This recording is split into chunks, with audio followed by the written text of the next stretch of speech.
mais li ma bëgg mooy bu ñu yàlla jàppale réew mi ñu def fi ordre ak discipline parce que Sénégal mënuñu continuer si nii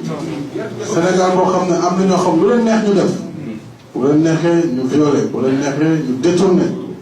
ñëpp enquête am ñu xam ne diw mi y compris des ministres ñu ngi fi seen dossier à la justice ñu teg si tànk ñi sàcc ganaar wala def ay kii ñu leen di tëj kaso juróomi ak donc il faut que ñu xeex loolu vraiment ñu xeex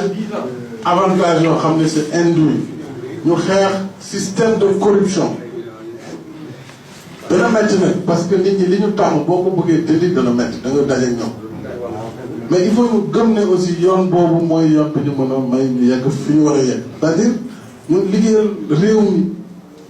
parce que kii fi nekk tey bëri woon na lu mu doon wax nit ñëpp jàpp si gëm ko mais ci biir doxalin bi la déviation yi bëri ndax d'abord ñañu daanoon ñoo daw ñëw nanguwaat mbir yi donc c'est le même système que le parti socialiste d'abord donc